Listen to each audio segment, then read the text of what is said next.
আমন্ত্রণ জানাচ্ছি প্রিয় দর্শক, মানচিত্র নিয়মিত আয়োজন কথোপকথনে দর্শক, ইরানের ব্যাপক ভিত্তিক হামলায় বহু সংখ্যক মার্কিন সেনা নিহত হয়েছে। তবে আমেরিকার পক্ষ থেকে দাবি করা হচ্ছে জর্দানে মাত্র 2 জন সেনা নিহত হয়েছে এবং 1 জন সেনা নিখোঁজ হয়েছে।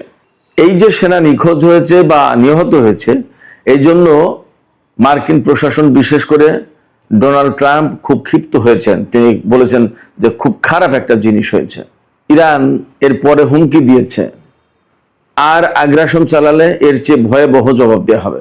এদিকে নতুন করে খবর বের হয়েছে, ইরানের হাতে 14,000 কিলোমিটার পাল্লার আন্তঃমহাদেশীয় ক্ষেপণাস্ত্র আছে, যে ক্ষেপণাস্ত্র সহজেই ইরান থেকে আমেরিকার ভূখণ্ডে পৌঁছাতে পারে।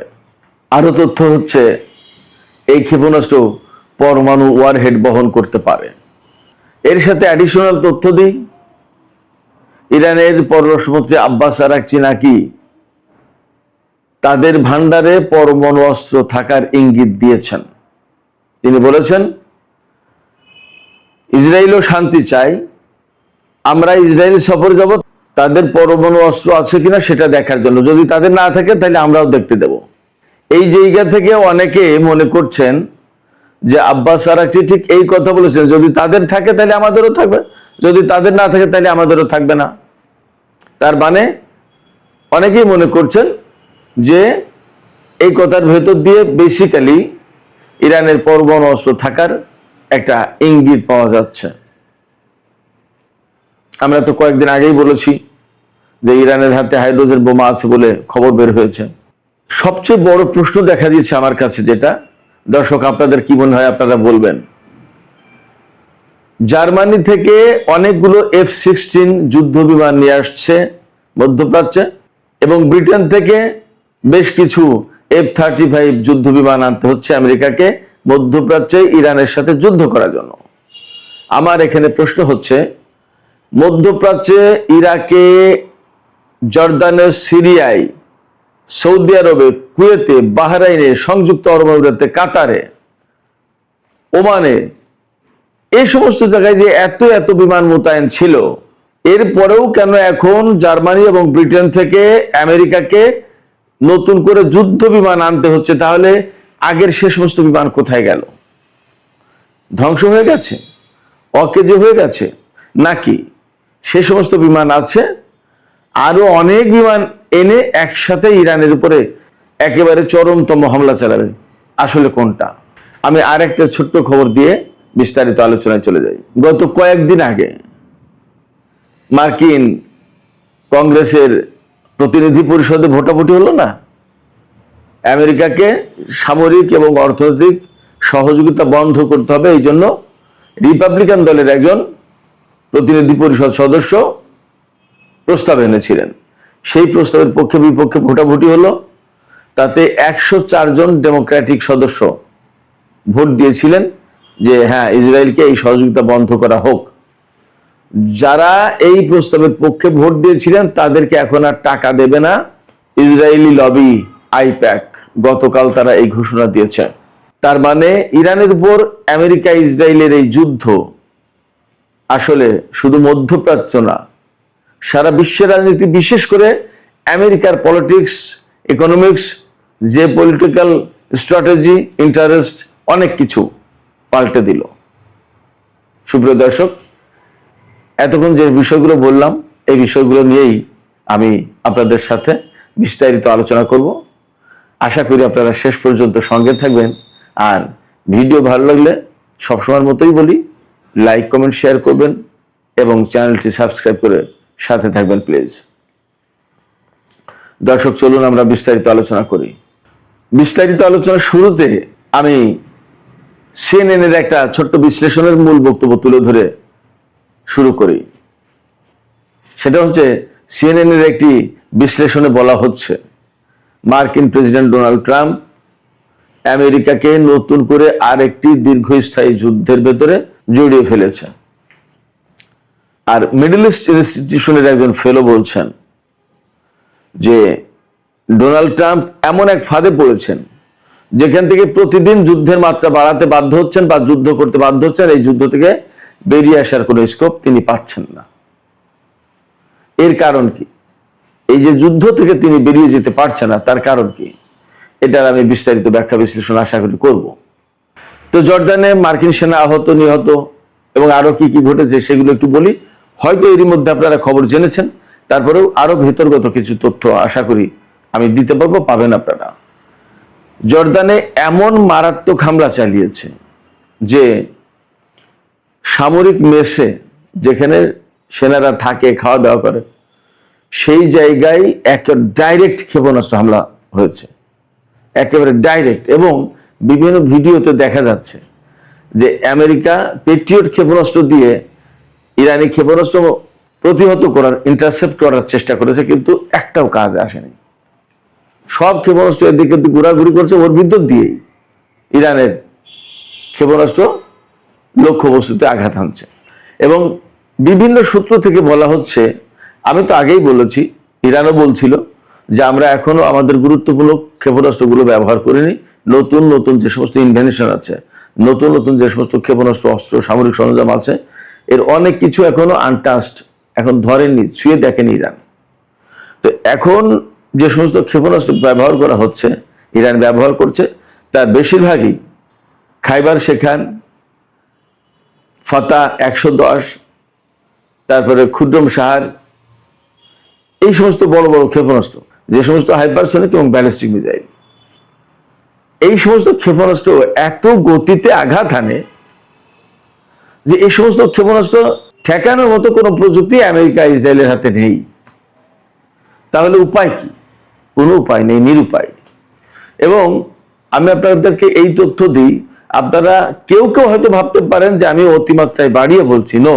বাড়িয়ে বলছি না, ঘটনা এমন ঘটেছে। মধ্যপ্রাচ্যে গত 7-8 দিনে ইরান এমন হামলা চালিয়েছে যে মধ্যপ্রাচ্যে যে সমস্ত মার্কিন ঘাঁটি ছিল, আগের যুদ্ধে যা ক্ষয়ক্ষতি ছিল, কিছু কিছু মেরামত করার চেষ্টা করেছে নিশ্চয়ই মাঝখানে যুদ্ধবিরতির সুযোগ নিয়ে। গত 7-8 দিনের হামলায় ইরান এই সমস্ত ঘাঁটির বেশিরভাগই ধ্বংস করে ফেলেছে, বেশিরভাগই। এবং এখানে সবচেয়ে বেশি ধ্বংস হয়েছে তা হচ্ছে radar system, early warning system, electronic warfare system, jamming system, আপনার গোয়েন্দাগিরি করার জন্য যে সমস্ত বিমান বা যে সমস্ত ব্যবস্থা থাকে, সেগুলো সার্ভিলেন্স সিস্টেম বলে, এই সমস্ত সবকিছু ধ্বংস হয়ে গেছে। সেক্ষেত্রে মার্কিন বিমান বাহিনী যে কাজ করবে, এগুলো কঠিন হয়ে পড়েছে তাদের জন্য, যার কারণে তাদেরকে এখন ভূমি থেকে ভূমিতে নিক্ষেপযোগ্য ক্ষেপণাস্ত্র মেইনলি ব্যবহার করতেছে। বিমানও ব্যবহার করছে কিছু কিছু, কারণ এই সমস্ত বিমান পরিচালনার জন্য তাদের আরো অনেক রাডার বিভিন্ন জায়গায় আছে। মিডল ইস্টের সব দেশের সব সামরিক ঘাঁটি বা সব ক্ষেপণাস্ত্র ব্যবস্থা বা রেডার সিস্টেম ইরান ধ্বংস করে ফেলেছে তা তো না। এই যে তুরস্কে আছে, সেগুলো তো ধ্বংস করেনি, হয়তো আজারবাইজান আছে, ধ্বংস করেনি, তুর্কমেনিস্তানে বা কাজাকিস্তানে থাকতে পারে, আরো কোথায় কোথায় আছে তা তো এখনো সব জানা নেই, কাজ চালাচ্ছে। কিন্তু ওপেন যেগুলো ছিল, কুয়েত, বাহরাইন, ইরাক, ধরুন যে সিরিয়া একটা হামলা করেছে, জর্দান, সৌদি আরব, সংযুক্ত আরব আমিরাত, কাতার, এই সব জায়গায় মোটামুটি ভালো বড় রকমের হামলা হয়েছে, এগুলো প্রায় শেষ। সেক্ষেত্রে আমেরিকা এখন বিপদের মুখে, মারাত্মক রকমের। এরই অংশ হিসেবে জর্দানে গতকালকে ব্যাপক হামলা চালিয়েছে ইরান। মানে জর্দানের আল আজরাক বিমান ঘাঁটি, প্রিন্স সুলতান এয়ারবেজ, প্রিন্স হাসান এয়ারবেজ, তারপরে মুয়াফাক আল সালতি, এরকম আরো কয়েকটা বিমান ঘাঁটি ছিল। দেখেন, খেয়াল করেন, এই সমস্ত দেশ কত দুর্বল, তাদের নেই ঠিক মতো সামরিক বাহিনী, কারোর বিরুদ্ধে কোনো যুদ্ধ করতে পারে না, অথচ এক একটা বিমান ঘাঁটি বানিয়েছে কি, কতগুলো বিমান ঘাঁটি এক একটা দেশে, এগুলো সব সামরিক বিমান ঘাঁটি।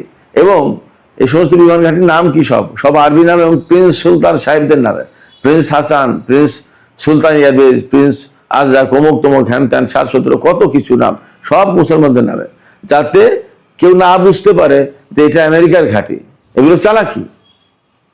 তো যাই হোক, যতই চালাকি করুক, সবকিছু ইরানের সামনে বেরিয়ে যাচ্ছে এবং নিখুঁত হামলা চালাচ্ছে। এবং ইরানের হামলায় জর্দানে, কুয়েত এবং ওই যে সিরিয়ার আলতান ঘাঁটিতে যেটা হামলা চালিয়েছে গত পরশু রাতে, এই 3 জায়গায় বিশেষ করে এই গত 2-3 দিনে প্রচুর সংখ্যক বিমান, ব্ল্যাক হক হেলিকপ্টার, তারপরে রিফুয়েলিং ট্যাঙ্কার, F-35 বিমান, F-16 যুদ্ধবিমান, এগুলো প্রচুর সংখ্যক ধ্বংস হয়েছে। কয়টা ধ্বংস হয়েছে তা বলছে না। আর জর্দানে মাত্র 2 জন সেনা নিহত এবং 1 জন নিখোঁজ হওয়ার কথা বলছে। এ কি সমুদ্র নাকি যে নিখোঁজ হয়ে গেছে? কোথায় গেছে? একে উড়ে চলে গেছে নাকি? অথচ ইরানের বিভিন্ন সূত্র থেকে দাবি করা হচ্ছে যে 100-র বেশি সেনা নিহত হয়েছে, আর বেশ কিছু সেনা নাকি আটক করেছে ইরান। 100 সেনা যদি নিহত তা হতো কত? এমন কথা বলা হচ্ছে যে এয়ার অ্যাম্বুলেন্সে করে নিয়ে যাওয়া হয়েছে বহু সংখ্যক সেনাদেরকে চিকিৎসার জন্য আহত। তারা হয়তো জায়গা মতো পৌঁছাতে পৌঁছাতে কেউ কেউ মারা যাবে, আবার যারা আহত তাদের অনেকের অবস্থা আশঙ্কাজনক, হয়তো নাও বাঁচতে পারে। চিন্তা করেন। এবং আমি এখানে সবচেয়ে গুরুত্বপূর্ণ যে প্রশ্ন তুলছি, এই প্রশ্ন আপনারা বলবেন যে এই প্রশ্ন ভ্যালিড কি ইনভ্যালিড, এই প্রশ্ন মানে যৌক্তিক কি অযৌক্তিক। আমেরিকাকে এখন জার্মানি আর ব্রিটেন থেকে F-16 জঙ্গি বিমান আর F-35 জঙ্গি বিমান আনতে হচ্ছে। আমার প্রশ্ন হচ্ছে যে মধ্যপ্রাচ্যে এত এত ঘাঁটি, এমনকি তুরস্কেও আমেরিকার কয়েকটা ঘাঁটি আছে এবং সেখানে বিমান, পরমাণু বোমা পর্যন্ত মোতায়েন করা আছে। তো এই যে এত এত ঘাঁটি এবং সেখানে এত বিমান মোতায়েন ছিল, আবার আব্রাহাম লিঙ্কন যে বিমানবাহী যুদ্ধ জাহাজ, তাতে বিমান আছে 50টার বেশি। এত বিমান থাকার পরে আরো নতুন করে আনতে হচ্ছে, তাহলে কি অর্থ দাঁড়ালো? মধ্যপ্রাচ্যের সে সমস্ত বিমান গেল কোথায়? এগুলো কি পারছে না কাজ করতে, নাকি নষ্ট হয়ে গেছে, ধ্বংস হয়ে গেছে, নাকি ক্ষতিগ্রস্ত হয়েছে, কি হয়েছে? নাকি সে সমস্ত সব বিমান আছে, আরো বিমান নিয়ে এসে ইরানের উপরে বিরাট বিশাল চরম হামলা চালাবে? আসলে কোনটা? বাস্তব কথা হচ্ছে যে গত যে যুদ্ধটাই এই পর্যন্ত চলো, আগের 40 দিনের যুদ্ধ এবং গত এই 7-8 দিনের যুদ্ধ, এই সবকিছু মিলে ইরানের ক্ষেপণাস্ত্র, ড্রোনে অনেক অনেক ক্ষয়ক্ষতি হয়েছে আমেরিকার। এবং আমরা তো আগেই 40 দিনের যুদ্ধে আমেরিকার গণমাধ্যম থেকে খবর জেনেছিলাম যে 42টি এয়ারক্রাফট ধ্বংস হয়েছে, তার ভিতরে 30টি MQ-9 রিপার ড্রোন আর বাকি 12টি হচ্ছে বিমান, হেলিকপ্টার। কিন্তু ওই রিপোর্টের পরেই বলা বলি হচ্ছিল যে এগুলো খুবই অল্প বলেছে, ঘটনা আসলে আরো অনেক। এখন এই যে জার্মানি এবং ব্রিটেন থেকে বিমান আনতে হচ্ছে, তাহলে মধ্যপ্রাচ্যের বিমান কি শেষ? এই প্রশ্ন কিন্তু আসছে। এবং আমি আরেকটা কথা বলি, ধরুন মধ্যপ্রাচ্যের যে সমস্ত ঘাঁটিতে আমেরিকার বিমান মোতায়েন ছিল, প্রত্যেকটা ঘাঁটিতে তো ক্যাপাসিটি থাকে যে এতগুলো বিমান এখানে মোতায়েন করা যাবে। হুট করে তার বাইরে থেকে বিমান এনে মোতায়েন করবে কোথায়? জায়গা কোথায়? তাহলে জায়গা কি খালি হয়ে গেছে? খালি হলো কিভাবে? মানে ইরানের ক্ষেপণাস্ত্রের আঘাতটা, ড্রোনের হামলাটা খুব বড় মাত্রায় হয়েছে, এটা পরিষ্কার বোঝা যাচ্ছে। এই প্রেক্ষাপট থেকে ওই যে বারবার একবার চুক্তির কথা বলে একবার চুক্তি করে আবার পিছিয়ে যায়, ডোনাল্ড ট্রাম্প কিন্তু আবার বলা শুরু করেছে যে ইরান পাগল হয়ে গেছে। আমার সাথে এই কয়েক মিনিট আগে ফোন করলো, আমাকে বলছে যে আমরা চুক্তি চাই, কিন্তু আমি বলেছি তাদেরকে যে পরে চুক্তি, এখন করবো না, পরে ভেবে দেখবো। ডোনাল্ড ট্রাম্প জাস্ট সিম্পলি ওইসে, আমি আবার বলি, সেই নিতাই ঠাকুরের মতো একা একা অভিনয় করছেন। এগুলো বাস্তব কথা না। বাস্তব কথা কোনটা? বাস্তব কথা হচ্ছে ইরান আমেরিকাকে প্রতিরোধমূলক হামলার মুখে রেখেছে, আর আমেরিকা ইরানের উপরে হামলা চালিয়ে যাচ্ছে। কিন্তু এই হামলার মাধ্যমে ইরানকে তারা কাবু করতে পারছে না, নত করতে পারছে না।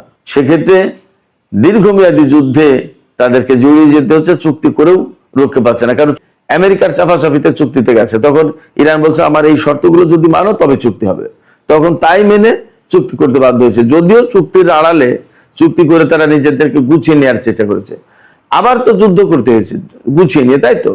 আমি বলি যে এখন যুদ্ধবিরতির ফাঁকে আমেরিকা গুছিয়ে নিল নিজেদেরকে।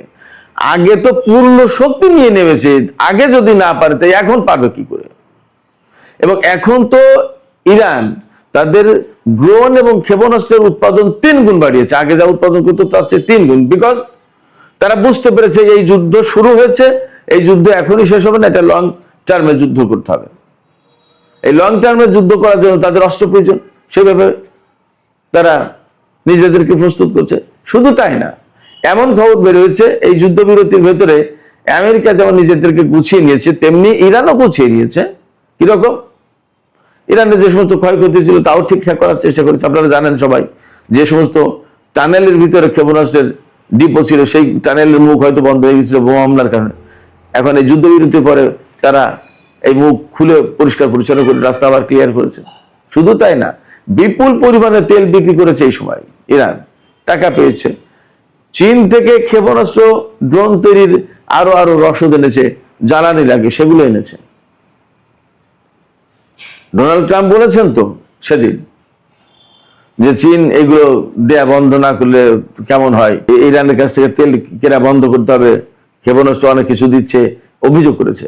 চীন বলেছে যে এটা আমার বিজনেস, এটা তোমার বিজনেস না, আমি কারে কি দেবো না দেবো, আমি কার কাছ থেকে তেল কিনবো না কিনবো, এটা আমার ব্যাপার, তুমি দেখতেই শোনো।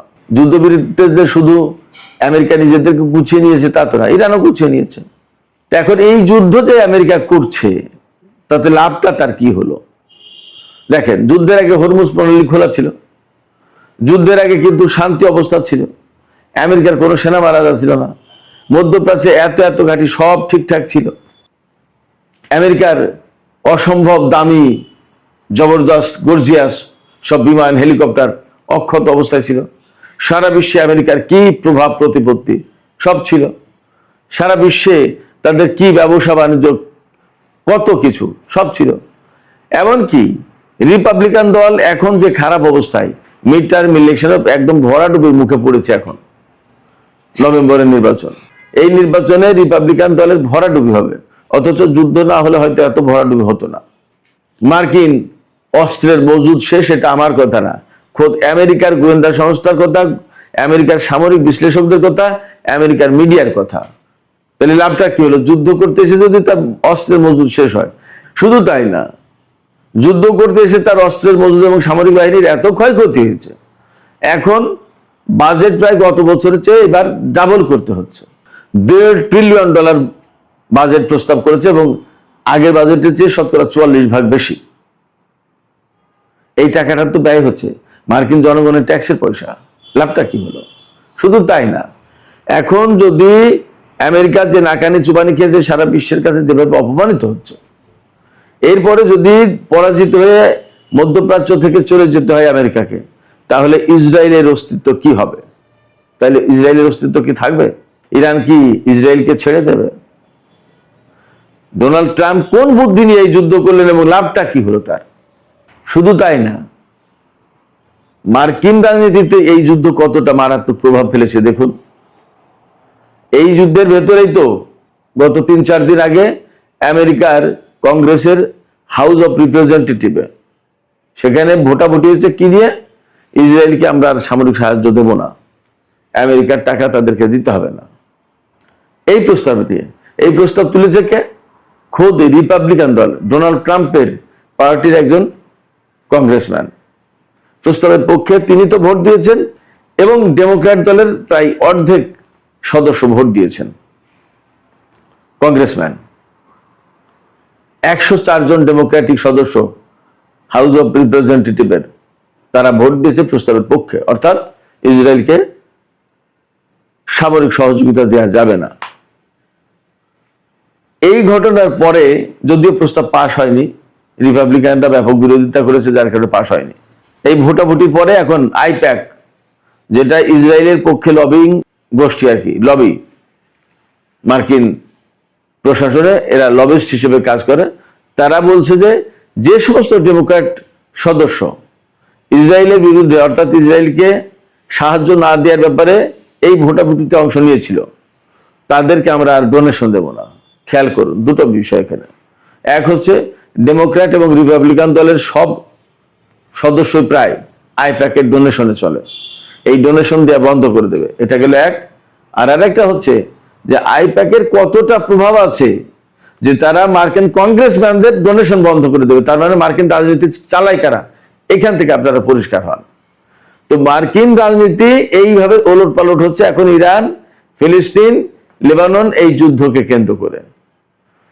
তাতে লাভটা আমেরিকার কি হয়েছে? আপনারা কি কেউ কার্যত কোনো লাভ দেখাতে পারবেন?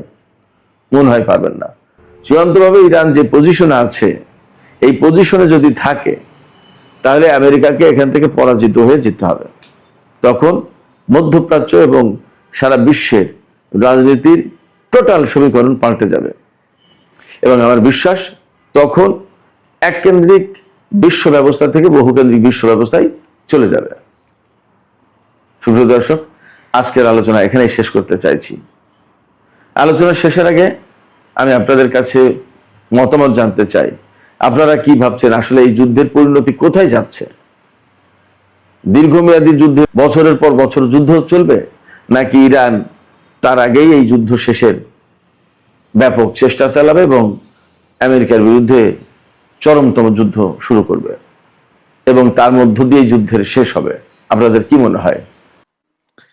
আসসালামু আলাইকুম। শিক্ষার্থীদের গণ আন্দোলনে উত্তাল হয়ে উঠেছে ভারতের রাজধানী নয়াদিল্লি।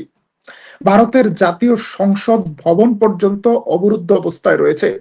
বিপুল পরিমাণ ছাত্র জনতা আবারও রাস্তায় নেমেছে ঢাকার স্টাইলে, কোটা না মেধা, অনেকটা এইরকম একটি আন্দোলন নিয়ে।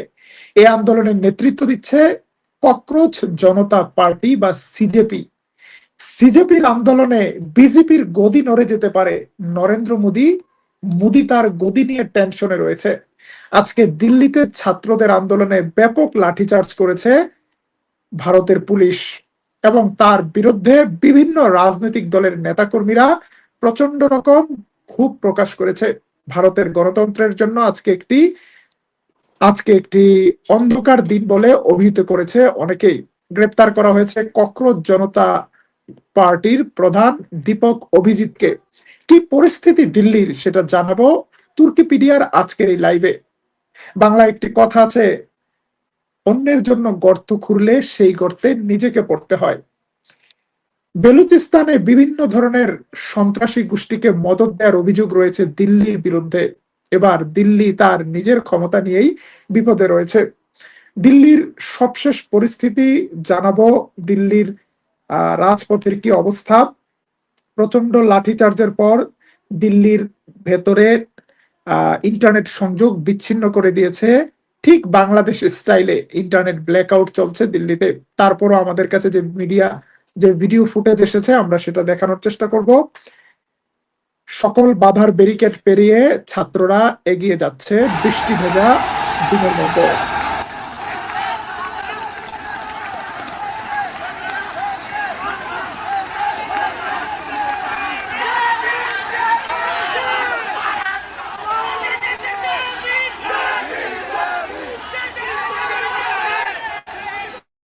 ঢাকায় যেদিন ছাত্ররা পুলিশের ব্যারিকেড ভেঙে শাহবাগের নিয়ন্ত্রণ নিয়েছিল, এইরকম সিচুয়েশন দেখা যাচ্ছে দিল্লির রাজপথে।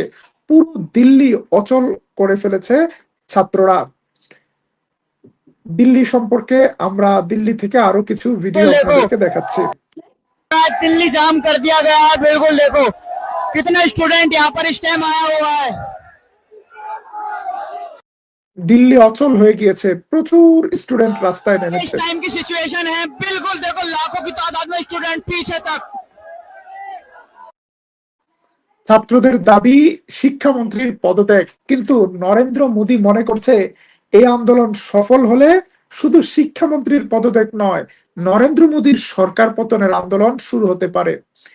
কেন এই আন্দোলন? এই আন্দোলনের নেতা দীপক অভিজিৎ বিশ্ববিদ্যালয়ের ভর্তি পরীক্ষায় প্রশ্ন ফাঁসের অভিযোগে ছাত্ররা যখন আন্দোলনের হুঁশিয়ার করে দিয়েছিল সরকারকে, তখন ছাত্রদেরকে তেলাপোকা বলে অভিহিত করা হয়েছিল। তারপর তেলাপোকা জনতা পার্টি নামেই নতুন দল করেছে ছাত্ররা। সেই দল হয়েছিল সোশ্যাল মিডিয়াতে, কিন্তু সোশ্যাল মিডিয়া ছেড়ে এবার রাজপথে নেমেছে তরুণ মেধাবী ছাত্ররা এবং তাতে নেতৃত্ব দিচ্ছে দীপক অভিজিৎ নামক পলিটিক্যাল কমিউনিকেশনে এক্সপার্ট, ডিজিটাল কমিউনিকেশনে এক্সপার্ট একজন তরুণ। এবং এই আন্দোলন দানা বেঁধে উঠেছে। আজকে পুলিশের ব্যারিকেড ভেঙে ব্যারিকেডের উপরে দুর্দান্ত ভাবে দাঁড়িয়ে আন্দোলনকে লিড দিতে দেখা গিয়েছে ছাত্র নেতাদেরকে।